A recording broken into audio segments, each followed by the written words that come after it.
And it wasn't even, and you're right, it was a big it was a, no pun intended, motivation being her biggest hit.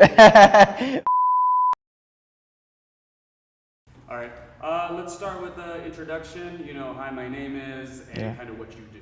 Okay. Hi, my name is Elijah Blake. Elijah, we're gonna have it coming. Looking at you, Yeah. okay, Is okay. that right, Daniel? We're okay with this eye line? Yeah. Okay. Yeah, so we'll come right here. Yeah. What's up, everybody? I'm Elijah Blake, singer-songwriter. All right, I love it. Let's do just one more, just kind of give it a little more energy, maybe Gotcha. a little more nuggets as what you do. Right. But just another introduction, just in case we have to play with it. Yeah. Yeah. What's up, everybody? I'm Elijah Blake. Some of you might be familiar with my work in my previous EPs, Drift and Bijou 22, and also songs that I've written and co-written for Rihanna, Usher, Keisha Cole, Justin Bieber, to name a few. All right. Okay, cool. We're gonna try to make it evergreen, but like, since we're here in this moment, just tell me what you're doing here today, just to kind of get the juices flowing. Okay. So today I'm here for rehearsals. I have a show coming up in New York and a couple radio shows. Now that my single's out at radio featuring, I have a song out right now called I Just Wanna with Dej Loaf. So I went to a performing arts school and dance was such a big part of my upbringing. So being able to have backup dancers and putting on a production is like exciting. So these rehearsals are like heaven for me. Yeah, how difficult are they? I mean, taxing on the body, emotionally?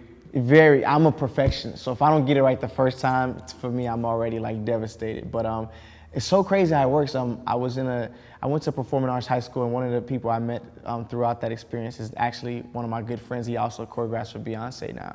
His name is Chris Grant, and he also toured with Michael on the last This Is It tour. So even as kids, I was like, you're amazing. And he's always looked up to me vocally. So for us to come together, it's so crazy how God's timing and everything pans out. Now, was music your thing from the beginning, or was this something you found, you know, growing up? Like, you know, do your parents have a background in music, or is this your own lane right now? My mother, not so much, but she played Celine Dion growing up all the time. So I would listen to that, and I was just like, wow, the things that she would do. And then my father, my stepfather actually is like an incredible pianist, and he sings really well.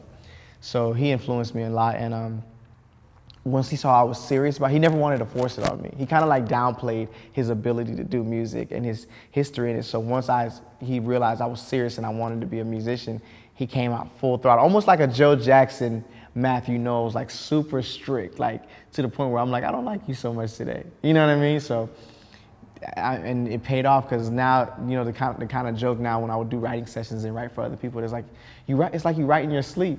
And I would think it's because my father used to wake me up out of my sleep to write songs, you know what I mean? So he was very strict. In terms of music, he wanted me to be he was the most kind and nurturing father, but when it came to music and being a perfectionist, he didn't play with that at all. How did you get your start? How did you decide that this was your thing, and what were those steps like at the beginning? Well, a big part of it was just like watching like Michael Jackson and Prince, and you know, even though they were a little bit before my time, my grandmother loved like old school music, so she had all the Michael Jackson DVDs, and I wanted to be in the videos and play with the animals. I thought like he was really there with the animals, you know, with the elephants and dancing with them. So as a kid, you don't really know what goes on in pre-production and post-production. So I just knew I wanted to do music and sing songs that would make people laugh, cry, remember, make songs that make people love, you know what I mean? I definitely want to get to your professional side in 1 second, but just according to your bio, we'll have to go to the bio for a second. It does say that there was a part where your mother sort of got you on track with music. Was there a church involved or what? Yes, so where it really clicked for me, I was about like, I was really young, I would say about 7 years old. And I was rebelling a lot because you know, I grew up in a house full of women, and I didn't really have a lot of male figures around, you know what I mean? Like, my father wanted to be in my life, but you know, my mother was so burnt by their relationship, she kind of didn't want me to turn out like him, so she kind of kept him away. So I would lash out. So she thought, being a woman from the islands, you know, they think there's a demon. Like, they think someone put a spell or there's a hex or something. So she literally brought me to this church one time and asked the pastor to pray for her son. And he was in the middle of choir rehearsal, and he was like, well, leave him here, because I'll get to him when I get done with choir rehearsal, but leave him here anyways, this might do him some good. So she left and came back, and while she was gone, he was like, you're gonna come up here and do these, because he was figuring out what people's voice types were.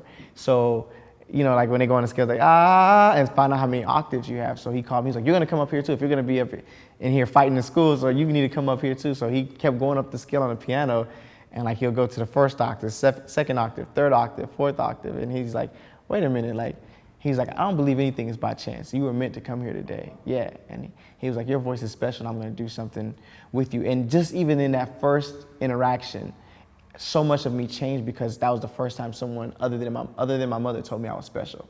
You know what I mean? You started to believe something different about yourself? Yeah. Then I was like, oh, well, maybe I don't have to fight, because that's the only thing I wanted, you know, to let people know I wasn't going to take any nonsense. And I was just so, if you looked at me wrong, I was just so angry and frustrated.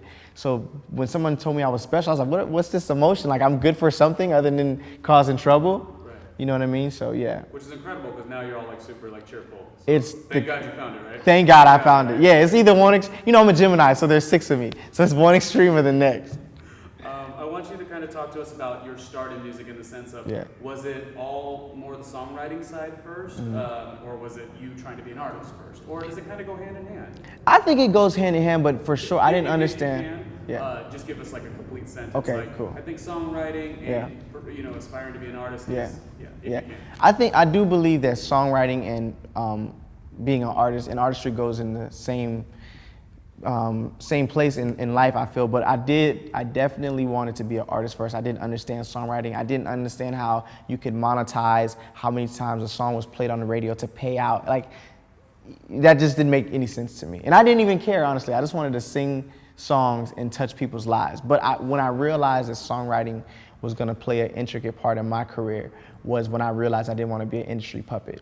And I say that because there are so many of my peers who get frustrated, but they've become accustomed to a label where the label, in a system where they say, this is what you're going to sing, this is what you're going to look like, and this is how you're going to speak, and this is how you're going to dress.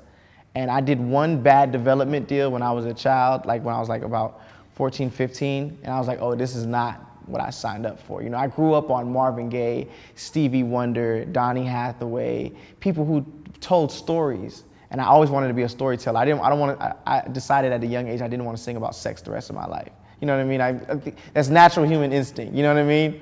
So once I looked around, I was like, well, who got to tell their own stories and kind of dictate where they went? And I looked at Stevie Wonder, and I looked at even Neo. I looked at so many artists, and I was like, okay, so if I write the songs, I dictate and I control what I sing about if I'm writing my own songs. So then I was like, aha, let me write songs here. So then therefore, if I have a hit or two with these people, when I stand up to the label and say, I feel like this song with the powerful meaning is a hit, and they're like, no, I can be like, yeah, when I did it for this person, it was a hit. So it gave me a little bit more of a platform to do so.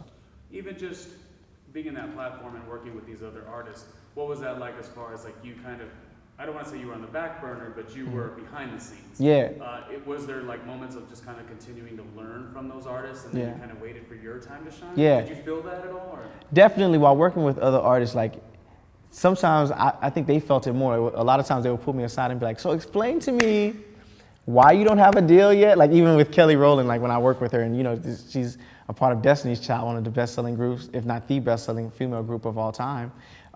You know, and one of the conversations was she was like, now explain to me, help me understand why you don't have an album coming out and you sing the way you do and you look the way you do, and you know, and I had to explain to her like, okay, this is what happened when I was a kid and this is why I'm doing this now. And also like, what other way or position would I have to be in to be able to speak to Kelly Rowland one-on-one? You know what I mean? So I don't regret any of it. I feel like it was all in God's timing. Do you think it was like a motivation for you to kind of see those artists, and nothing better than a cosign like Kelly Rowland and whoever else? Yeah, and it wasn't even, and you're right, it was a big it was a, and no pun intended, motivation being her biggest hit.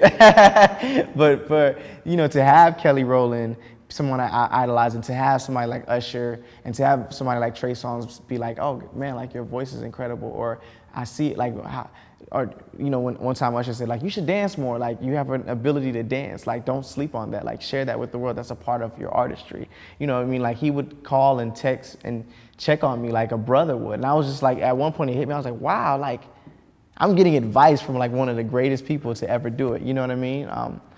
I promised myself when I saw Michael die, you know what I mean, that I wouldn't let one of my top tier influences go away without me rubbing shoulders with them. So for me to be able to meet Usher and to do music with him and to contribute to his catalog, you know, for us to come together to create something as special as Climax for his catalog, it just is a blessing, you know what I mean? And even after that, for him to reach out to me and give me advice on my project and my music, and even when we were in the studio, he played me certain songs that didn't necessarily make confessions, and I'm just like, wow, like, you know, you would never get that opportunity doing anything else. So I feel like the songwriting was a gift that I didn't even see coming. Yeah. As amazing and motivational as that was to be around all those people, was there ever a time where you maybe got discouraged a little bit because you were doing all the writing, but it was like, gosh, when am I going to get my chance to shine? Did you feel that at all? I never felt discouraged from the people I worked with, but it was a little discouraging because I felt like the true artists, it was a point in time in music where there wasn't a platform for real artistry. It was if you were singing songs about throwing your hands in the air and getting super drunk and passing out, and I'm just like, but that's not life. Like, that's only a fraction. That part of storytelling only happens between the hours of 11 p.m. to 2 a.m. But that's not life. You still have 4 a.m. to 10 p.m. where people wake up, go to work, take care of their kids, kiss their loved ones, and I'm just like, but any artist like me and Frank Ocean and Miguel and who wanted to tell real stories and not be so cookie cutter, they looked at us like we weren't the artists. They're like, oh, I just don't see them working, or we had to fight. It's very out there how much Frank had to fight and how much Miguel had to fight. He was signed there where he was for a couple years, and even my fight. Me fighting, because it was kind of like, I don't want to do that music. It would have been, I feel like it could have been so simple for us had we just said, all right, let me just sing about what everybody else is singing. It would have been so simple. We all remember Miguel, Get Your Hands Up. We all remember that. Oh man. I've heard about that video. I haven't had a chance to sit and watch it yet. Yeah. I've seen clips. Yeah. Oh no, it's a video. Yeah. Where he's at today. Exactly. Yeah. You guys got to go through those, bumps and bruises, I guess. For sure. It made me who I am today, for sure. Yeah, that's awesome. Those are like three of my favorite artists now. Mm-hmm. Well, you're in the group. Thank you so much. Yeah. Super awesome. Yeah. So how did the industry, you were in the background, singer, songwriter, getting all the motivation from Kelly, Usher. How did the industry finally get to see you and now starting to see you? Now I feel like they see me more than ever, because even though those who thought they saw me before, I feel like the industry really gets a chance to see and embrace who I am now, because they're seeing me as myself. They're seeing me as Elijah. When I first came into the music industry, my nickname was Red Styles. So everybody who knew Red Styles was just a little bubbly, 15, 16-year-old that just wanted his chance. You know what I mean? If I had to write songs, if I had to carry boxes, whatever, I just wanted a chance. You know what I mean? So even though those people thought that they saw me, they never really saw me for who I was, because at that time I was so concerned with how people received me, you know what I mean? But now it's just kind of like, take me as I am. I'm not gonna, I don't want to really change for anybody. I don't really necessarily care. And back then I really, as a kid, you want everyone to like you. It's very, very clear now that even if I did what everyone wanted me to do, they still wouldn't like me anyways. They actually would probably like me less. So that helped me a lot, actually. And I feel like the industry, if there's one good thing that the industry taught me, was that, like, I feel like now the more I show more of me, the more people are open to seeing what other dimensions there are to Elijah Blake. Yeah. Talk to me about like the branding and like music and its connection with style. Yeah. Is that a challenging process, an easy process to kind of get all of your personality into these songs, into these music videos, into your Instagram? Is that something that comes supernatural, or? I feel anytime you, as an artist, you try to incorporate, or you push to incorporate fashion and branding and imagery into your music, it's tough, because as human beings, we're indecisive. So we're like, when you wake up in the morning, it's like, should I wear the black shirt, blue shirt, red shirt? So when you're doing that as an artist, it's a branding thing. It takes commitment. You have to commit to it, because just because you get tired of this, whatever the theme is, you get tired of it, there's still so much of an audience that hasn't seen that part. So you got to, like I say, I got to commit to it for that era. You know what I mean? So like even this morning, like my whole thing is I wanted to go for a Jimi Hendrix, like the music gave me like a Jimi Hendrix Prince vibe when I was creating a project. And I didn't want my album to be typical R&B. Like I wanted to play, I felt like that was amazing that's why you look at somebody like Michael Jackson and they never called him the king of R&B. They called him the king of pop, you know, because he was popular.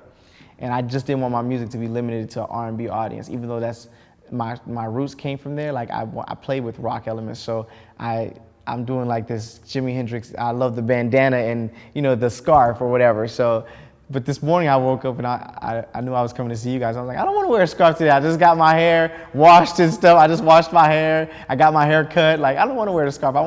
But I'm committed to it because at the end of the day, this is what I feel like the music looks like. If I could say, if someone said, what does your music look like? This is what this album looks like. You know, and I'm living in it and I'm comfortable in it. So even though sometimes I get tired, I gotta be like, no, but this is where I'm at for Shadows and Diamonds.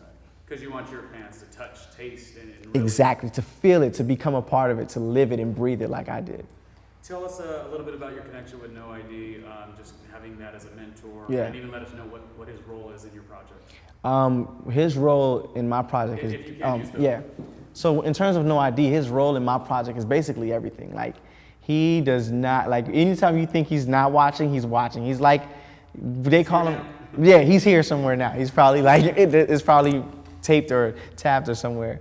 But even when we were doing the album packaging, you know what I mean? Like, he's gotten so busy at Def Jam because of his success with the unorthodox artists that he's taken under his wing. Because one thing I will say about No ID is, like, a lot of A&Rs, it's easy to stand next to the artist that's already the biggest thing in the world.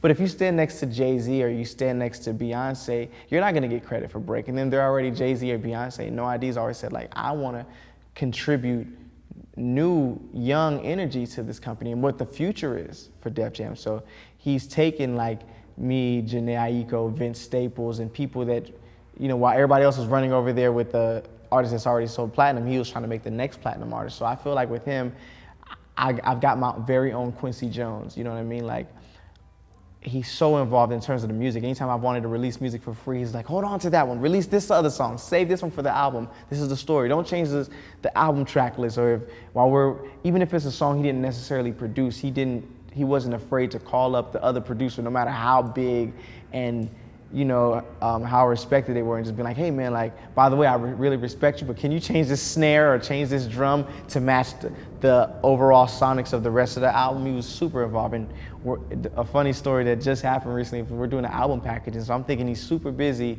and I'm like, I don't want to bother him. I had a question, and I just let things kind of fall into place, and I got a call, like, it was like 5 a.m. He's like, what is going on with this album packaging, and who approved this? And he was still watching, and was like, I'm gonna fix this. And he's calling everybody, like, how can we fix this? Let's bring this back and let's tweak this. And so I'm just like, wow, like, you have Kanye, you have everybody, all these projects on your plate, you know what I mean? And you're not missing a step from any single one of your artists, so it's amazing.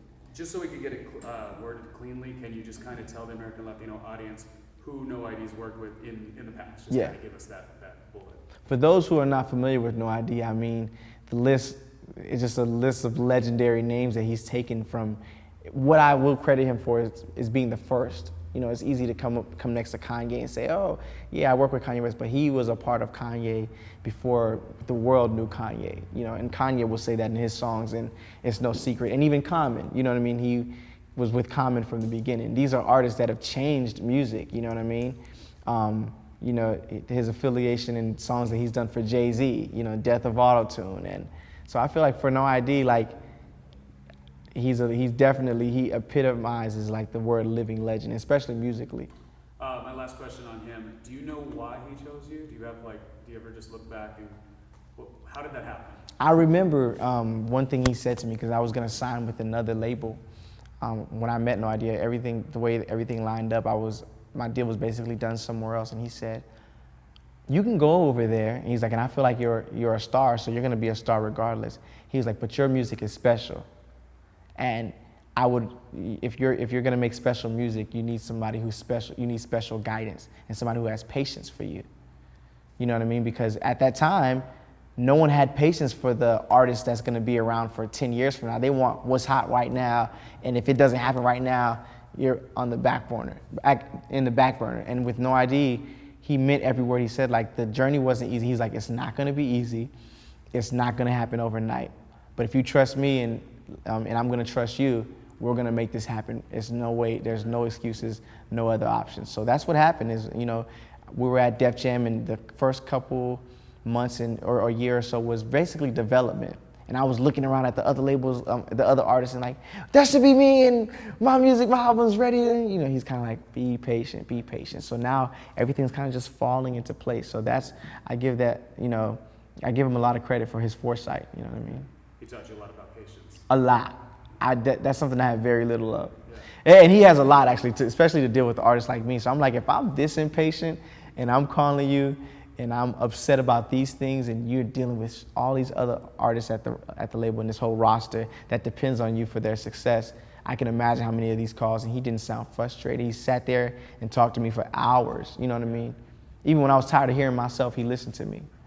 You've obviously, I would imagine, had some days of struggle. Yeah. What does it feel like now, though? Like, do you reminisce? How far do you feel away from those really dark days? I feel vindicated, honestly. Really? I do. I feel like everything No ID kind of promised me, if I did what I was supposed to do and I worked hard, is kind of paying off. In some ways it feels unreal, but it just is so crazy. I keep saying God, but I'm really strong in my faith. And you know, I truly feel like he was preparing me for something. I've been kind of like accustomed to, when I came into the music industry, I didn't understand how much songwriters really made, how much money they made. So I came in as a 21-year-old when I finally got my publishing deal and started getting records that were placing, and went from the starving artist to a very successful songwriter who was driving a Porsche, you know what I mean? So I had everything I wanted, but God was like, now it's time now that I built you up financially to be stable and to take care of your mother. And I was, you know, putting my two sisters through college and paying my mother's mortgage. But he was like, I'm gonna make sure that you're mentally and emotionally prepared. So he put me through it, and it's so amazing that I had somebody like No ID who just kept, even though sometimes I would crack, he kept the pieces from falling all the way apart. You know, like when a vase drops and, you know what I mean, like you see that crack and you're like, if I don't watch this crack, it's gonna all fall apart. So I think that's what, you know, it kind of like grew me and made me stronger, and No ID was like a big part of that, actually. So yeah. Beautiful. I love the whole like divine, you know. It definitely was. It was perfect. So I look at it now, I'm like, is this really happening? Like the label's like, hey, like, you know, I don't want to go too deep into it, but like I love everybody there. Like, and my internal team at the label, it's just starting to come together, and it's more of us being in a race together for the long haul and not just the immediate goal. Love it, man. Yeah. Give us what is a stage show like for you? You know, you're obviously putting in these hours rehearsing. Yes. What do we get? You know, what do we?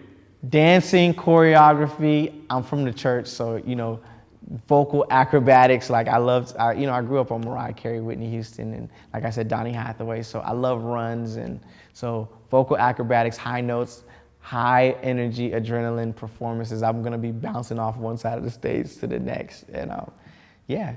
And you have fun with it, it seems like. I mean, so much fun. That's what I grew up on. Like, you know, I was the kid who always entered the talent shows. So to be back living my dream, and you know, for me to go, especially for me to go through all that. I feel like if it would have happened too fast, I wouldn't have appreciated how I appreciate it now. Now I'm just like, I just thank God, because I see it as like the money is a plus. I'm able to take care of my mom. You know what I mean? But if I didn't make a single penny, I feel fulfilled as a human being, as my purpose. I want to say in with one quote that No ID said to me. I believe this quote came from Quincy Jones to him, and he passed it on to me. But he was saying, because there were certain times I felt defeated, and I was like, you know what, I just don't get it. And he was like, some people believe that, or even to his belief, that God puts a certain amount of songs into a person or an artist or a musician to leave on this earth and to do your due diligence, or to do his due diligence to contribute to furthering the culture of music. And if you get stubborn with that gift that God has given you and the task that he's giving you and say, I'm just so upset with everybody, I'm not going to give this song, you leave this earth unfulfilled because you didn't do your job with the gift that was given to you. Preaching. Hallelujah! Hey, glory! It's in the soul right now. Hey, don't get me to shouting up in here. Can you, Elijah, real quick, can you tell me, is there any other big moment moments that have come across and or other big people in the industry that have also shaped and helped that career? Anything that just really stands out to you? One person, you know, I was afraid to work. One of the biggest moments for me, or a moment that really lasted for me was I was called to go in the studio with Keisha Cole a couple years ago, and I had heard stories, you know, because, you know, people put her in the same vein as, like, you know, Mary J. Blige, so, you know, the super blunt, no BS type of personality. So I was called to go in the studio with her, and I was super nervous, and she ended up being like a sister to me. I grew up in a household, like I said, full of women, so for me to be out here, you know, and not have that was tough. So I found all of my sisters in her. Like, she's the sweetest, most nurturing. Like, if I didn't have her in my life, I really don't know what I would do. So to just, and you know, sometimes you see things on social media and they're like, oh, she's always mean or she's never smiling. It's like, if only you guys knew the person behind the camera. Not what's shown to you and what's edited for the sake of TV, but the person behind the camera who cries, who laughs, who smiles the way all of us do, you know what I mean? So one of those things I would definitely, like, my most impactful moment from a human being and from a peer in the music industry is Keisha Cole as a sister. And, you know, also Trey Songz. Like, I remember when I came as a part of Songbook, and he was in his transitional phase because he was coming off of the Trey Day album, and he was moderately successful, but not the superstar that he is today. And, you know, it was that Ready album, which was kind of like make or break for him, you know what I mean? And he didn't get discouraged. Everyone was doubting him, and he knew he was gonna make the album that's gonna change his whole life. And, you know, for me to be there and witness that, and he kind of took me under his wing as a little brother, you know, for me being signed to Songbook, and, you know, he could have easily been like me being another male artist. Even though I was like a baby at that time, he still took me as his little brother. And through the years, my first placement was on his album, which was Jupiter Love that I did for his album. And even through the years, like, he'll hear a song on the radio and he'll text me like, oh, this person is stealing your sound, you know what I mean? Like, I could have sworn that was you. We'll make jokes like that. That's like my brother. He's, yeah, and we'll see each other and he'll be like, I'm proud of you. He'll give me the biggest hug, you know what I mean? Like, you know, so he'll check anybody really quick, but he has an amazing heart too. So, and he's always really protective of me and giving me another chance to propel and, you know, move forward. I remember I was doing the BET Awards pre-show a couple years ago. He was like, hey, I want to come out. Like, he was ready to just come out and watch and just support, you know what I mean? Because he just was, in his eyes, it was his little brother growing up, and he knew my dream from years ago, so yeah. I think a lot of fans, they love the music and all that, but they don't necessarily know, for all of us in the industry, they don't know how hard the work is and it's how hard. much time. Can you kind of just tell us about that dedication, the hours, the sacrifice, commitment, all that stuff? Yes, I would definitely say sacrifice is rule number one in the music industry. You know, people do look at what we do and say, oh, they just get up and sing and have fancy lights and nice cars, and they don't know, like, it really will break you down spiritually and emotionally just to build you back up again. And then they'll build you up to break you down. It's just like, you know, the music industry will put you on this pedestal and then be like, remove the pedestal just to see how fast you fall. You know, so it takes, you know, that's why I think a lot of times you look at your favorite artist or somebody that you really saw big things for, and you'll say, hey, what happened to this person? Some people, rightfully so, will wake up one morning and be like, it's just not worth it. For me, I just don't have a plan B. I'm like, I'm gonna tell my story and sing these songs and change people's lives, but I wouldn't fault someone for waking up one morning and be like, it's just not worth it. It's not for the faint of heart. Like, this is... No, not at all. You've got to be built for this, you know what I mean? So when I see people be like, oh, I wish I could do what you do, I'm just like, no, you don't. You don't. If you don't love this to the point where you breathe it, you live it, you can't see yourself doing anything else, it won't work at all, because it definitely is. They call it the fame monster for a reason. Can you just give us off the intro, you know, one more time, you know, my name, what I do, singer-songwriter. Yeah. These are some of the artists I've worked with, in your own words, of course. Yeah. And then kind of like we are now working on this project. Okay, cool. Yeah. Just kind of like the intro again. Okay. Just so it's clean. Okay. What's up, everybody? I'm Elijah Blake. Some of you might be familiar with me from my past EP, Drift, and my song, Strange Fruit, 6 years old, and songs that I've contributed to other people as Climax for Usher, No Love Allowed for Rihanna, I Would for Justin Bieber, Jupiter Love for Trey Songz, what else? Enough and No Love for Keisha Cole, and the list goes on. And, you know, so now we're back home back center where it all began. My debut album, Shadows and Diamonds, will be dropping June 23rd. If this fits into the way you would talk, something like, I've worked with all these artists and now it's my turn to kind of, however you would say that. Yeah. What's up, everybody? I'm Elijah Blake, and some of you might be familiar with my songs in my previous EP, Drift, Strange Fruit. I had a song with, one more time. we got plenty of time. All right, cool. All right. 3, 2. What's up, everybody? I'm Elijah Blake. Some of you might already be familiar with my last EP, Drift, or Bijou 22, and songs that I've contributed to some of your favorite artists, like Climax for Usher, No Love Allowed for Rihanna, I Would for Justin Bieber, Enough or No Love for Keisha Cole. So now we're back to where it all began, my dream. And this is my debut album, Shadows and Diamonds. As we wrap up, is there anything that you want your American Latino fan base to know about you? Yes. I am, Tell it. right? Well, you know what the crazy thing is, what I love about the Latino culture and what I would love for them to know about me is I appreciate them. And I appreciate not just how they've supported me, but how they support each other. And you look at artists like Jennifer Lopez and Enrique Iglesias, and the community for the Latin culture is just so strong knit. I look at a lot of other cultures and there's so much division, you know what I mean? And I just feel like with the Latino community, with the Latin community per se, even back with Selena, like when we have somebody that we look up to or like that's representing us right, not just anybody because if you're representing them wrong, they'll let you know. But when we have someone who represents us right, we support them, and we kind of like how I was saying, the music industry can build you up to break you back down. And so a lot of those artists, I don't know what they would have done without the support of the Latin community coming together to be a pedestal to keep us up there. So I'm grateful. That's what I would like the Latin community to know about me. I think they'll love it, that's for sure. Yeah. Do you want to do any bit of like a little acapella right now? Yeah, let's do it. Okay, less than a minute, so. Okay, let's do it. My favorite is Drop Dead Beautiful, but if that's not current, we don't have, you do whatever. No, let's do it. Right now. I'll do a little bit of Drop Dead Beautiful. I'm out here looking for a coffin we can both fit in, cuddle up as we get buried deep. Hope we meet in heaven, we can still be friends. Right now, babe, let's sleep eternally. Cause you're Democrat, I'm Republican, ever since I got some bread. Our only thing in common is we got a black president. Been playing tug of war so long, there's barely any rope left. Damn, we fell 6. Guess you and I can rest in peace. Woo-hoo, woo-hoo. Your love's as good as dead to me. Woo-hoo, woo-hoo. My pen broke. Your pen broke, but you're in the spirit. God was working.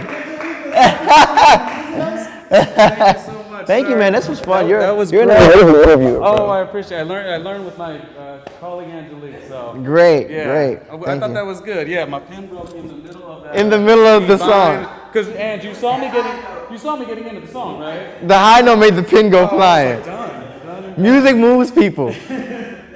It works. Yes.